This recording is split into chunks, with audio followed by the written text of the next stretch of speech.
Well, I don't know what we've got here. It's a handmade guitar. The owner told me the name of the company that made the body, but it's got some lovely bridge with tuners on it, very nice brass, EMG pickups, 3 of them, humbucker, 2 solos, a lovely neck, which doesn't belong to this guitar, but it's what you call low profile frets. I'm not able to remove those frets because I don't have the tools, and it's got a lucky nut and some lovely tuners. So overall, it's a very nice guitar. What are you doing, cat, over there? Cat's chewing on a bit of plastic. So what I'm going to do to try and find out a little bit more about it, I'm going to remove the neck first just to check it. Check the electrics. As you'll see, the lacquer is splitting very badly, both on front and on back. I'll just show you that. Let me just see if you can see that. You can see the lacquer splitting. That's a good sign of a good, thick, healthy dose of lacquer on the guitar. I'm not going to do much about that because there isn't much you can do about it. Theoretically, you could put another layer of gloss in there, but that's just too much to hope that it would bind it all together. You just have to just be gentle with it over the years and hope that it doesn't start to get worse. But gotta check the electrics. That one doesn't feel too good. That feels all right, but we haven't listened to it yet. Take the neck off next, and hello, cat. You always have to get into the picture. The neck is off, and it has a nice logo there, which will let me determine who made this body. I'm not sure what face that is. What is that face? Not sure what that is. It has some cardboard there. Obviously somebody very woke. Recycle. So use paper. Paper is useless. That might as well not be there, but I'm going to leave it there because paper compresses. But I'm going to leave it there because of a memento. I found that the neck has got a form of serial number there, and I'm not sure what that is down at the bottom left hand side.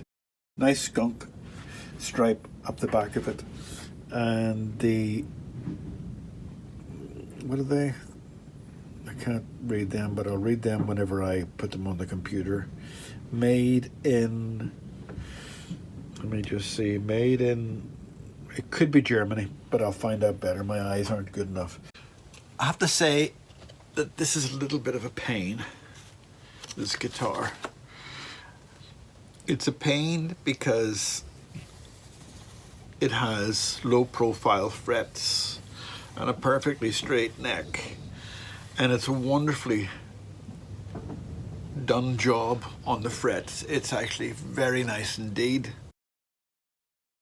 But the owner doesn't like low profile frets, and I am loath to rip out good frets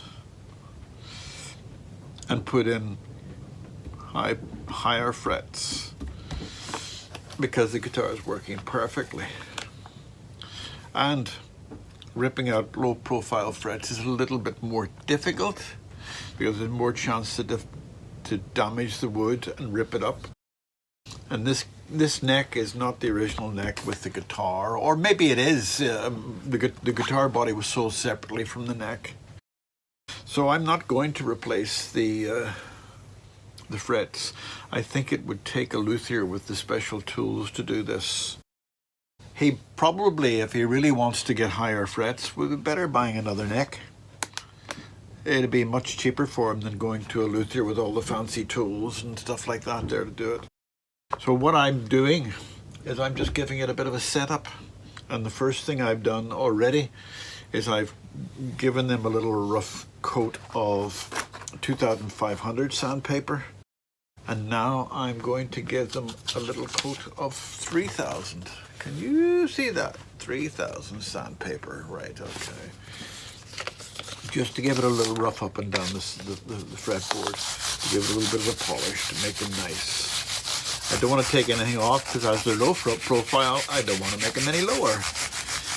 But the neck is beautiful, the frets are lovely, and blah, blah, blah. So what I have noticed is that this special nut, can you see the special nut there? Let me just see, I'll go down and try and get a shot of it. There's a special nut. It's too high. The special nut is too high. So when I'm going to bring it down, and maybe that'll give him a bit more, a little bit high, a whole way along across the thing, but that might give him more incentive to keep those frets. Because I hate the thought of taking off frets in a perfectly good guitar. If someone came along to me and said, can you take my high frets off and put low profile ones on? I would say yes. Because I could understand that for their playing abilities, but I find it difficult to put on low profile frets because you have to have a perfect neck for low profile. If you have a kink in your neck here or a kink in your neck there, low profile is going to be a pain. So anyway, that's what I'm doing. I'm just giving them a polish, not taking much off. 3,000 sandpaper to give them a polish as they're in good condition. Now I'm going to just dust the thing down and use some linseed oil. It is a lovely neck, very heavy guitar, and I think the neck is a fairly heavy neck. It's not a cheap neck. It's not one of these ones you can buy for 30 quid, you know. It's a good neck. Someone said it's a Hondo neck, but it's very well made. So I'm not sure what more I can say about that. You'll see that the linseed oil, which is all full of poisons, little Georgie girl, and I can't let you near it. They call it linseed oil, but it's not just linseed oil. See how dirty it is? It's not just linseed oil. It's got chemicals in it and everything, so it makes you think that linseed oil is a pure, natural oil from linseed. It's not. It's got all sorts of chemicals in it. So if you're doing this, I'm not wearing a glove, but I'm going to wash my hands as soon as I finished. Probably if you're 25 years old and making guitars and doing this every day, I would probably suggest you. But I don't do this every day. Well, I do it every day, but I don't use linseed oil. Linseed oil will be once or twice a week. I take on the more difficult guitars that should be for the scrap heap, but are getting salvaged. This is not one of those. So most of my work would be trying to fix bodywork on guitars that maybe should be hanging up on the wall as a pretty ornament. As you've probably seen some of my other videos, I have to use some very unique lateral thinking to get some of them to work. How dirty the fretboard is. That's not just the sanding that I did. That is dirt off the fretboard. So I'm putting a good layer of linseed oil on, let it soak in, and then I'll take it off later on. It's cleaner now. Right, okay. Now the next thing I'm going to do, I'll give you close-ups for, is put a string on and get it lowered one by one, and switch this off. The knocking nut is the wrong size, and it's causing all sorts of problems. As you probably can see, let me just get the string is going in. That should be a 43, and I think it's either a 40 or a 42 millimeter. So there's two pieces of metal that pull that up to lock it, and that bolt tightens. It's not there anymore. But what's happening is that's falling inside the area of the piece of metal. This piece of metal here sits inside there, but the strings are falling down the edge of the piece of metal, which causes that to snap. It causes other strings to buzz, not giving it a straight line to the tuners. So what's happening is that I've taken the bolt out. Now the bolt sits in there. I'll just show you. I've taken that bolt out, which sits against that there, but those strings should be up tight against the bolt. they're not. They're sitting at the edge, and that's causing vibrations. It's causing the strings to snap. When I first got this string was missing, and that's because this is nipping the side of the string when you tighten it and weakens the strings. So at the moment it's being used as a string tree. It's doing a good job of it too. It's a nice string tree. But it definitely, if you're going to do this properly, what you do is you measure your neck from there to there. This is a 43. And then you buy a string. You could get away with a 42 in this, but that's actually a 38 or a 40. But I think it's a 38. It's hard to measure it. I don't know. I can't find it anywhere on the internet. But it's not doing the job. But it'll do the job as a string tree. But it'd be nice to have a locking nut when you've got that at the end.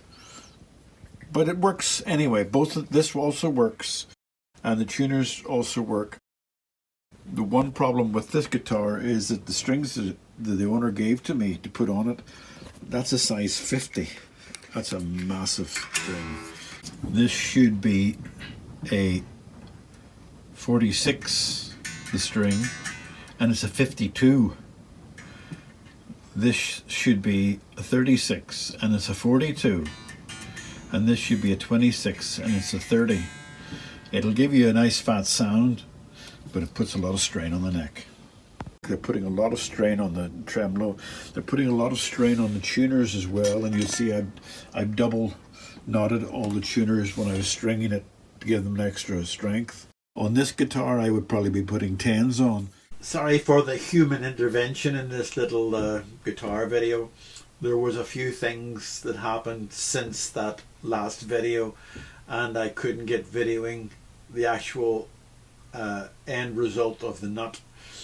The nut itself was I think I maybe pointed out that the strings were too fat, but the nut itself just kept snapping the strings. So we reverted back to just a bar, and it's working very nicely. But I didn't get to show you that. And I didn't get to show you either the finalization and the finishing of the cleaning of the area where the old nut was, but it was cleaned up with lacquer and fillers and stuff like that there. But this little bit now will show you the final demo of the guitar before I did those little things, and it'll go back to the customer. Well, it hasn't gone back to the customer yet. Well, I'll get it back to him very shortly. Sorry about the missing bit.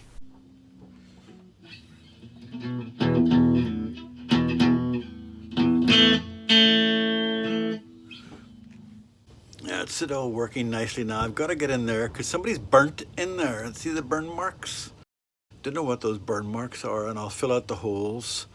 I had to take off your switches because they were crackling like mad. They're okay now. I took off the back jack and cleaned it because it was crackling like mad.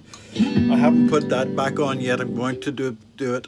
There's a battery in there. I presume you know that. I don't have any of those batteries, so I presume it's working because it's making a lot of noise, you know.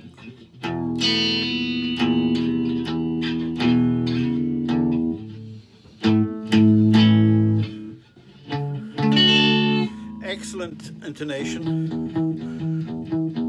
I can't play it because I'm having to hold it there because I don't want to set it down on the deck with a straight out jack. If it had a 45 degree, I could set it down and play it.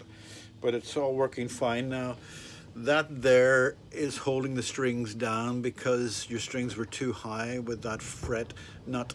That's a good fret nut, but it needed a bar of some sort. So I'm going to try to do something to hide those burn marks. Okay, ciao, bye, bye, bye, bye.